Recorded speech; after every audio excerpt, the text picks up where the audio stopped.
പൊതുവെയുള്ള lab ടെക്നീഷ്യന്മാരുടെ ഡൗട്ടാണിത്. HbA1c test മാത്രം abnormal, ബാക്കി എല്ലാ ടെസ്റ്റുകളും നോക്കുന്നവർ നോർമൽ. ഇതെന്തുകൊണ്ടായിരിക്കും? അതിനുള്ള ഉത്തരമായിട്ടാണ് ഇന്നത്തെ വീഡിയോ. അപ്പോൾ നമുക്ക് വീഡിയോയിലേക്ക് പോകാം. ഇന്ന് ഞാൻ വന്നിരിക്കുന്ന പുതിയൊരു വീഡിയോ ആയിട്ടാണ്. എന്താണ് HbA1c, ഏതെല്ലാം ഡിസീസ് കണ്ടീഷനിലാണ് HbA1c ഫാൾസ് പോസിറ്റീവ് റിസൾട്ട്സ് തരുന്നത്. അതായത് അവർ ഡയബറ്റിക് അല്ലായിരിക്കും, ഒരു പേഷ്യൻ്റ് ഡയബറ്റിക് അല്ല, പക്ഷേ അയാളുടെ HbA1c ലെവൽ നോക്കുമ്പോൾ നോർമലിനെക്കാളും കൂടുതൽ വാല്യൂ കിട്ടുന്നു. അതായത് ഒരു ഡയബറ്റിക് പേഷ്യൻസിൻ്റെ വാല്യൂ ആണ് അവർക്ക് ലഭിക്കുന്നത്. ഓക്കെ, അതെന്തുകൊണ്ടാണ്, ഏതെല്ലാം കണ്ടീഷനിലാണ് അങ്ങനെ വരുന്നതെന്ന് നമുക്ക് നോക്കാം. അതായത് ഒരുപാട് കണ്ടീഷനിൽ നമുക്ക് ഷുഗർ ഇല്ലാത്ത പേഷ്യൻറ്റിലും ഷുഗർ ഉണ്ടെന്ന് ഫാൾസ് പോസിറ്റീവ് ആയിട്ടുള്ള റിസൾട്ട് ലഭിക്കാനുള്ള കാരണം വരും. അതിന് മുമ്പായി നമുക്ക് എന്താണ് HbA1c നോക്കാം. HbA1c എന്ന് പറയുന്നത് ഒരു ടെസ്റ്റാണ്. അതെന്ന് പറയുന്നത് നമുക്ക് 3 മാസത്തെ ആവറേജ് ബ്ലഡ് ഗ്ലൂക്കോസ് ലെവൽ മനസ്സിലാക്കാൻ പറ്റും. ഇതെങ്ങനെയാണെന്ന് വെച്ച് കഴിഞ്ഞാൽ നമ്മുടെ ബ്ലഡിലുള്ള പിന്നെ RBCൻ്റെ ലൈഫ് സ്പാൻ എന്ന് പറയുന്നത് 120 ഡേയ്സ് ആണ്. അറിയാലോ, എല്ലാവർക്കും അറിയുന്നതാണ് 120 ഡേയ്സ് ആണ്. അപ്പം അതിലെ മെയിൻ കണ്ടന്റ് എന്ന് പറയുന്നത് ഹീമോഗ്ലോബിൻ ആണല്ലോ. ഈ ഹീമോഗ്ലോബിൻ ഗ്ലൂക്കോസുമായിട്ട് അറ്റാച്ച് ചെയ്യും, അതായത് പറ്റിപ്പിടിക്കും. അപ്പം അതിൻ്റെ ലെവൽ നോക്കിയിട്ടാണ് നമ്മൾ ഈ ടെസ്റ്റിൽ എത്രമാത്രം ഗ്ലൂക്കോസ് നമ്മുടെ ശരീരത്തിലുണ്ടെന്നുള്ളത് നോക്കുന്നത്. Okay, average blood glucose level നോക്കുന്നത്. അപ്പോൾ ഏതെല്ലാം കോസസ് കൊണ്ടാണ് നമ്മുടെ HbA1c ലെവൽ ഫാൾസ്ലി പോസിറ്റീവ് കിട്ടുന്നത് നോക്കാം. അതായത് അയൺ ഡെഫിഷ്യൻസി അനീമിയൻ്റെ കേസ്, സ്പ്ലീനെക്ടമി എന്ന് പറഞ്ഞാൽ സ്പ്ലീൻ റിമൂവ് ചെയ്ത കണ്ടീഷനിൽ, ആൽക്കഹോളിക് പേഷ്യൻസിൽ, അല്ലെങ്കിൽ ക്രോണിക് ലിവർ ഡിസീസ് ഉള്ളവർക്ക്, പിന്നെ സെർട്ടൺ ഹീമോഗ്ലോബിൻ വാരിയൻസ് ആയ HbC HbE കണ്ടീഷനുകളിൽ, പിന്നെ യൂറീമിയ അതായത് കിഡ്നി ഫെയിലിയർ, അങ്ങനത്തെ എല്ലാ രോഗികളിൽ HbA1c ലെവൽ ഹൈ ആയി കാണിക്കും.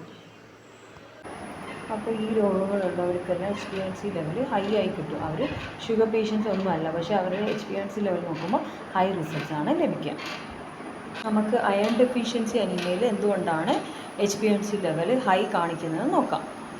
അയൺ ഡെഫിഷ്യൻസി അനീമിയൻ്റെ കണ്ടീഷനിൽ നമ്മൾ RBCൻ്റെ ലൈഫ് സ്പാന് ലോങ്ങർ ആയിരിക്കും. കാരണം എന്താണെന്ന് വെച്ച് കഴിഞ്ഞാൽ പുതിയ RBCനെ ഉണ്ടാക്കാൻ മാത്രമുള്ള അയൺ ലോഡ് നമ്മുടെ ശരീരത്തിൽ ഇല്ല. അപ്പോൾ ഈ പഴയ RBCകൾ നമ്മുടെ ബ്ലഡ് സർക്കുലേഷനിൽ തന്നെ ഉണ്ടാവും കുറേ സമയം. അപ്പോൾ എന്തോ ചെയ്യും, കുറേ ഗ്ലൂക്കോസ് പോയിട്ട് അതിൻ്റെ മുകളിൽ അറ്റാച്ച് ചെയ്തിട്ട് നമ്മളെ HbA1c ലെവലും ഇൻക്രീസ് ചെയ്യും. സാധാരണ നോർമൽ വേണ്ട കണ്ടീഷനിൽ വരെ HbA1c ലെവൽ നോക്കുമ്പോൾ ഹൈ ആയി കാണിക്കും. കാരണം കൂടുതൽ സമയം RBCs നിൽക്കുന്നത് കൊണ്ട്.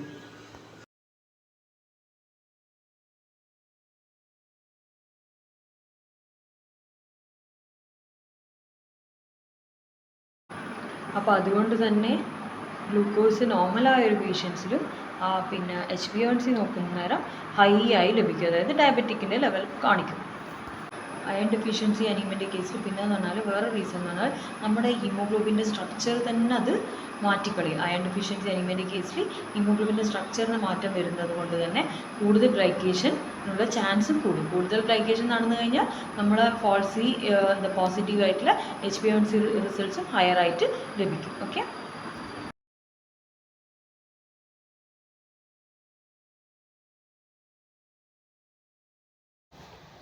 പിന്നെ ചില മെത്തേഡുകൾ നമ്മൾ പണ്ട് ഉപയോഗിച്ചിരുന്ന iron exchange, high pressure liquid chromatography എല്ലാം നമ്മുടെ അബ്നോർമൽ RBCനെ ആകുമ്പോൾ അതെന്തായും ഓവർ എസ്റ്റിമേറ്റ് ചെയ്തിട്ട് HbA1cൻ്റെ ലെവൽ കൂടുതലായിട്ട് കാണിക്കും. ഓക്കെ, അപ്പം അത് നമുക്ക് ഫാൾസ് പോസിറ്റീവ് റിസൾട്ട്സ് കിട്ടാനുള്ള ചാൻസും കൂടും. അങ്ങനെയും പിന്നെ പോസിറ്റീവ് റിസൾട്ട്സ് കിട്ടും. ഇതിനു വേണ്ടി നമ്മൾ എന്താണ് ക്ലിനിക്കലി ചെയ്യേണ്ടതെന്ന് വെച്ച് കഴിഞ്ഞാൽ, നമ്മൾ ആക്ഷൻ എന്ന് പറഞ്ഞാൽ നമ്മൾ അയൺ ഡെഫിഷ്യൻസി അനീമിയ മാറ്റുക എന്നുള്ളതാണ്. അപ്പോൾ നമ്മൾ ആദ്യം അതിന് വേണ്ടുന്ന ടെസ്റ്റുകളായി സിറം അയോൺ, ഫെറിറ്റിൻ, TIBC അങ്ങനത്തെ പോലത്തെ ടെസ്റ്റുകൾ ചെയ്ത് നോക്കുക. എന്നിട്ട് അയൺ ഡെഫിഷ്യൻസി അനീമിയ ആദ്യം ട്രീറ്റ് ചെയ്തതിന് ശേഷം നമ്മൾ റീടെസ്റ്റ് ചെയ്യുക HbA1c. അപ്പോഴത്തേക്ക് HbA1c നോർമലായിട്ടുണ്ടാവും, കാരണം അയൺ ഡെഫിഷ്യൻസി അനീമിയ മാറിയല്ലോ. പിന്നെ നമ്മൾ ആൾട്ടർനേറ്റീവ് ടെസ്റ്റിനെ ഡിപ്പെൻഡ് ചെയ്യുക. HbA1cക്ക് പകരം ഫാസ്റ്റിംഗ് ബ്ലഡ് ഷുഗർ ലെവൽ നോക്കുക, പിന്നെ ഓറൽ ഗ്ലൂക്കോസ് ടോളറൻസ് ടെസ്റ്റ്, അങ്ങനത്തെ ടെസ്റ്റുകളെല്ലാം ചെയ്യുക. പിന്നെ നമ്മൾ ഗ്ലൂക്കോമീറ്റർ വെച്ചിട്ടെല്ലാം ചെയ്ത് നോക്കുക.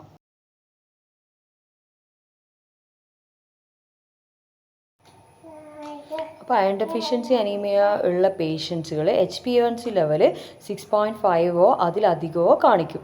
പിന്നെ നമ്മൾ നോർമൽ ഗ്ലൂക്കോസ് നോക്കുകയാണെങ്കിൽ അല്ലെങ്കിൽ ഓറൽ ഗ്ലൂക്കോസ് ടോളറൻസ് ടെസ്റ്റ് ചെയ്യുകയാണെങ്കിൽ അത് നോർമലാണ് ഉണ്ടാവുക. അപ്പോൾ ഇത് ഫാൾസ് ഡയഗ്നോസിസ്, ഡയബറ്റിക് ആണ് അല്ലെങ്കിൽ പ്രീ ഡയബറ്റിക് ആണെന്നുള്ളത് വരും HbA1cനെ മാത്രം ഡിപ്പെൻഡ് ചെയ്യുന്ന കേസുകൾ. ഓക്കെ.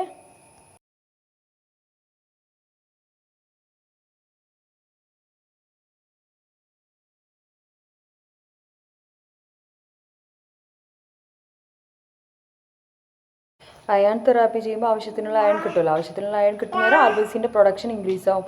അപ്പോൾ യങ് RBC എന്താക്കും, ഓൾഡർ RBCനെ റീപ്ലേസ് ചെയ്യും. അപ്പോൾ നമ്മൾ HbA1c ലെവലും ബാക്ക് ടു നോർമലിലേക്ക് വരും, അല്ലെങ്കിൽ നമ്മൾ ബാക്ക് ടു ട്രൂ വാല്യൂയിലേക്ക് വരും.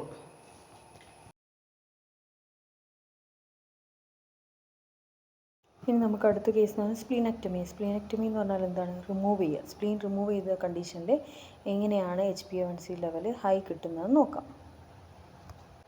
ആദ്യം നമുക്ക് സ്പ്ലീൻ്റെ ഫംഗ്ഷൻ എന്താണെന്ന് നോക്കാം. സ്പ്ലീൻ്റെ ഫംഗ്ഷൻ എന്ന് പറഞ്ഞാൽ RBCൻ്റെ ലൈഫ് സ്പാൻ 120 days അല്ലേ. അപ്പോൾ അത് കഴിഞ്ഞിട്ടുള്ള ഡാമേജും ഓൾഡും അബ്നോർമൽ ആയിട്ടുള്ള RBCനെല്ലാം സ്പ്ലീനിൽ വെച്ചിട്ടാണ് റിമൂവ് ചെയ്യുക. സ്പ്ലീൻ ഒരു ഫിൽറ്ററിങ് ഓർഗനായിട്ടാണ് പ്രവർത്തിക്കുന്നത്. സ്പ്ലീനിന് ഗ്രേവ്യാർഡ് ഓഫ് RBC എന്ന് അറിയപ്പെടുക. അതൊരു ഇമ്പോർട്ടൻറ്റ് ക്വസ്റ്റ്യൻ ആണ്, നോട്ട് ചെയ്ത് വെച്ചോളൂ. ഓക്കെ. പിന്നെ സ്പ്ലീനെ എന്ത് ചെയ്യും, ഫിൽറ്റർ ചെയ്തിട്ട് ക്ലിയർ ചെയ്യും. ഡിഫക്റ്റീവോ അല്ലെങ്കിൽ ഏജ്ഡ് ആയിട്ടുള്ള സെൽസിനെല്ലാം സർക്കുലേഷനിൽ നിന്ന് റിമൂവ് ചെയ്യുക, RBCനെല്ലാം റിമൂവ് ചെയ്യുകയാണ് സ്പ്ലീൻ്റെ മെയിൻ ഫംഗ്ഷൻ എന്ന് പറയുന്നത്. ഓക്കെ. ഇപ്പോൾ സ്പ്ലീനെക്ടമി കഴിഞ്ഞ പേഷ്യൻസുകളിൽ ഈ RBC കൂടുതൽ കാലം നിൽക്കും. കാരണം ഇതിനെ റിമൂവ് ചെയ്യാനുള്ള സാധനം തന്നെ ഇല്ല. അപ്പോൾ എന്താണ്, കൂടുതൽ നിൽക്കുന്ന നേരം തന്നെ നമ്മൾ HbA1cനെ അത് എഫക്റ്റ് ചെയ്ത് HbA1cൻ്റെ ലെവൽ കൂടുതലായിട്ട് കാണിക്കും.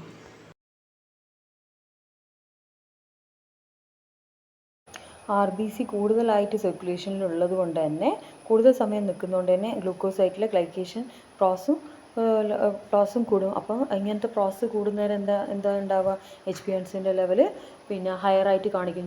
ശരിക്കുള്ള ഗ്ലൂക്കോസിൻ്റെ ലെവൽ നോർമലാണെങ്കിൽ നമ്മൾ ഇങ്ങനത്തെ കണ്ടീഷൻ ആയതുകൊണ്ട് തന്നെ ഹയർ വാല്യൂസ് സ്പ്ലീനെക്ടമിൻ്റെ കേസിൽ കാണിക്കും.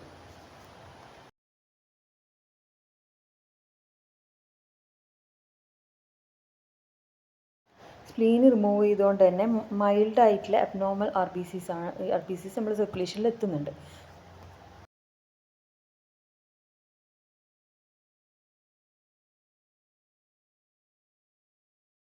അതായത് ടാർജ് സെൽസ്, ഹവൽ ജോളി ബോഡീസ് എല്ലാം എഫക്റ്റ് ചെയ്യും.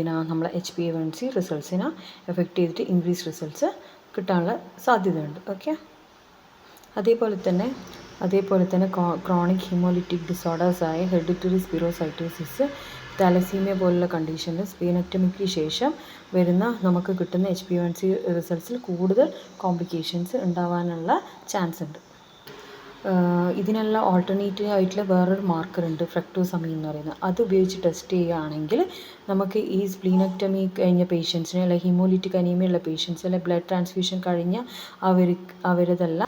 അവരതെല്ലാം ശരിക്കുള്ള ഗ്ലൂക്കോസിൻ്റെ അളവ് മനസ്സിലാക്കാൻ വേണ്ടിയിട്ട് ഫ്രക്ടോസമീൻ എന്ന് പറയുന്ന ടെസ്റ്റ് ചെയ്താൽ മതി.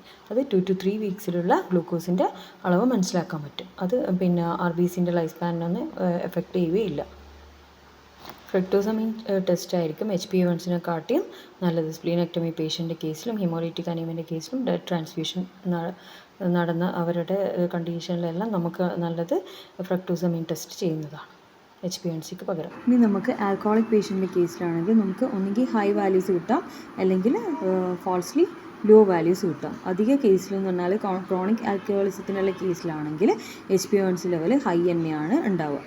അപ്പോൾ എന്തെല്ലാം കാരണം കൊണ്ടാണ് ഫാൾസ്ലി ഹൈ HbA1c റിസൾട്ട് കിട്ടുന്നതെന്ന് ഇൻക്രീസ് ചെയ്യും, RBCൻ്റെ ലൈഫ് സ്പാൻ ഇൻക്രീസ് ചെയ്യുന്നുണ്ട്. ആൽക്കഹോളിക് പേഷ്യൻ്റെ കേസിലാവുമ്പോൾ എന്താണെന്ന് വെച്ചാൽ ക്രോണിക് ആൽക്കഹോൾ യൂസ് കൊണ്ട് തന്നെ ബോൺ മാരോൻ്റെ സപ്രഷൻ ഉണ്ടാക്കും. ബോൺ മാരോ സപ്രഷൻ ഉണ്ടാക്കുമ്പോൾ എന്താ സംഭവിക്കുക, റെഡ്യൂസ് പ്രൊഡക്ഷൻ ഓഫ് ഹീമോഗ്ലോബിൻ ആയിരിക്കും. അതായത് പുതിയ RBCൻ്റെ പ്രൊഡക്ഷൻ കുറയുന്നതുകൊണ്ട് തന്നെ പഴയ RBC സർക്കുലേഷൻ ഉണ്ടാവും, ബ്ലഡിൽ തന്നെ ഉണ്ടാവും. അപ്പോൾ longer exposure of two glucose അതാകുമ്പോൾ കൂടുതൽ HbA1c ലെവലും ഹൈ ആയിട്ട് കാണും. കാരണം HbA1c ലെവൽ എന്താ നോക്കുന്നത്, എത്രമാത്രം ഗ്ലൈക്കേഷൻ നടക്കുന്നുണ്ട് ഹീമോഗ്ലോബിനായിട്ടില്ല. ഹീമോഗ്ലോബിനും ഗ്ലൂക്കോസും തമ്മിലുള്ള ഗ്ലൈക്കേറ്റിനാണ് HbA1c എന്ന് പറയുന്നത്. ഓക്കെ, അത് എത്രമാത്രം ഉണ്ട് നോക്കിയിട്ടല്ലേ. അപ്പോൾ നമ്മുടെ HbA1c റിസൾട്ട് ഇൻക്രീസ് ആവാൻ ചാൻസ് ഉണ്ട് ആൽക്കഹോളിക് പേഷ്യൻസിൻ്റെ കേസിൽ.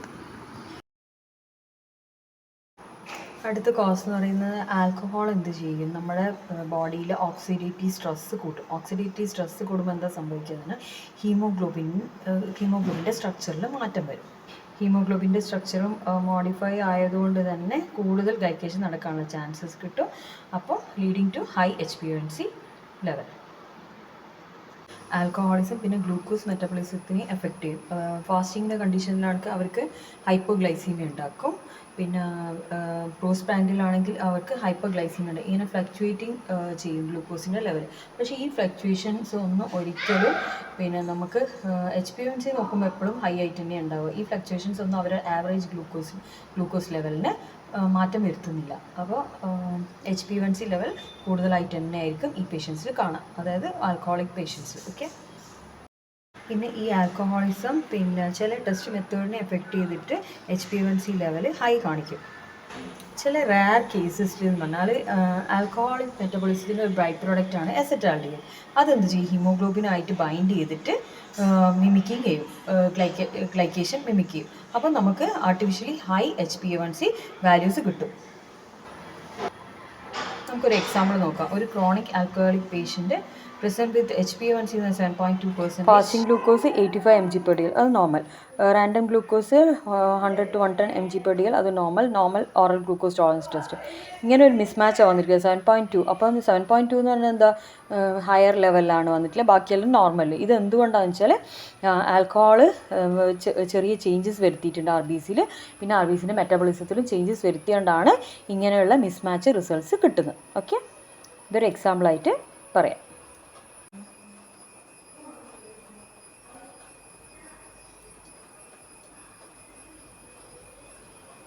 ഇനി നമുക്ക് ഓപ്പോസിറ്റ് കേസ് നോക്കാം.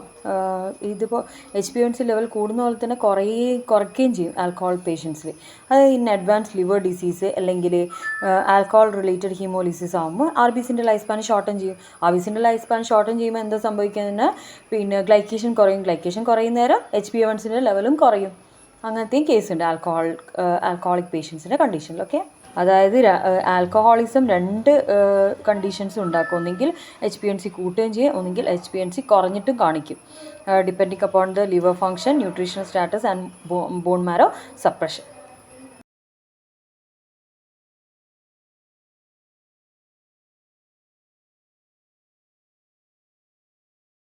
അപ്പോൾ ആൽക്കഹോളിക് പേഷ്യൻ്റെ കണ്ടീഷനിൽ പിന്നെ എപ്പോഴും കോറിലേറ്റ് ചെയ്യണം, വേറെ ടെസ്റ്റുകളും കൂടി ചെയ്ത് നോക്കണം. അതായത് നമുക്കൊന്നെങ്കിൽ ഫ്രക്ടോസമീൻ അല്ലെങ്കിൽ ഗ്ലൈക്കേറ്റഡ് ആൽബുമിൻ, അല്ലെങ്കിൽ നമുക്ക് CGM ഓർ SMBG പോലത്തെ ടെസ്റ്റുകൾ ചെയ്ത് കഴിഞ്ഞിട്ട് മാത്രമേ നമുക്ക് അവർ ഡയബറ്റിക് ആണോ അല്ലയോ എന്നുള്ളത് മനസ്സിലാക്കാൻ പറ്റും. ഓക്കെ, അതേപോലെ തന്നെ അവരുടെ ക്ലിനിക്കൽ സിംറ്റംസും എല്ലാം നോക്കിയിട്ട് മാത്രമേ ഒരു ആൽക്കഹോളിക് പേഷ്യൻസിൻ്റെ കേസിൽ ഡയബറ്റിക് ആണോ അല്ലയോ എന്നുള്ളത് മനസ്സിലാക്കാൻ പറ്റും.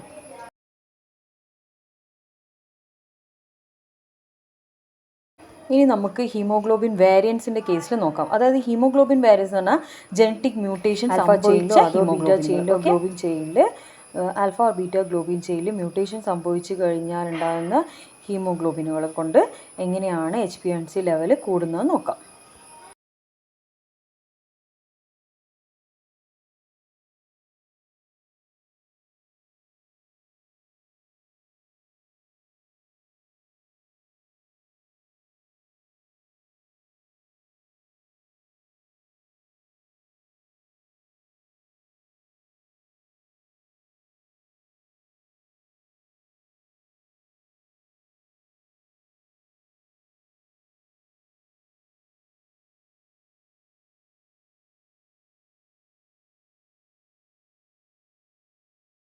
ഏതെല്ലാം വേരിയൻസ് ആദ്യം ഉണ്ടാകുന്നത്, HbS, HbC, HbE, HbD, thalassaemia traits.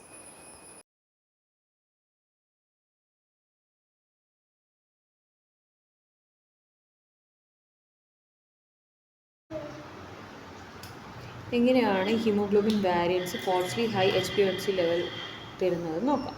Test ചെയ്യുന്ന ചില മെത്തേഡ്സായ ഹൈ പ്രഷർ ലിക്വിഡ് ക്രൊമാറ്റോഗ്രഫി, അതായത് അയൺ എക്സ്ചേഞ്ച് ക്രൊമാറ്റോഗ്രഫിയിലെല്ലാം എന്ത് ചെയ്യും, HbA1c ആണെന്ന് കരുതിയിട്ട് പിന്നെ ഹീമോഗ്ലോബിൻ വാരിയൻ്റ് ഇല്ലേ അതിനെ കൊണ്ടുപോയിട്ട് റീഡ് ചെയ്യും. അപ്പോൾ എന്താവും, അപ്പോൾ എന്ത് സംഭവിക്കുന്നത് വെച്ചാൽ HbA1c നോർമലായിരിക്കും ശരിക്കും അവർക്ക്, പക്ഷേ എങ്കിൽ റീഡിങ്ങിൽ എന്തായിരിക്കും, ഹൈ ലെവൽ കാണിക്കും, അതായത് ഡയബറ്റിക് ലെവൽ കാണിക്കും. അപ്പോൾ എല്ലാവർക്കും എന്താണ് HbA1c, ഏതെല്ലാം റീസൺസ് കൊണ്ടാണ് HbA1c നോർമലായ കേസിൽ കൂടി ഹൈ കാണിക്കുന്നതെന്നുള്ള എല്ലാവർക്കും മനസ്സിലായെന്ന് കരുതുന്നു. ഓക്കെ.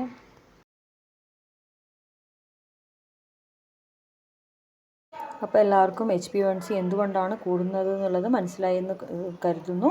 ഇനിയും വീഡിയോസ് വേണമെങ്കിൽ കമൻറ്റ് ചെയ്യുക. Okay, thanks for watching.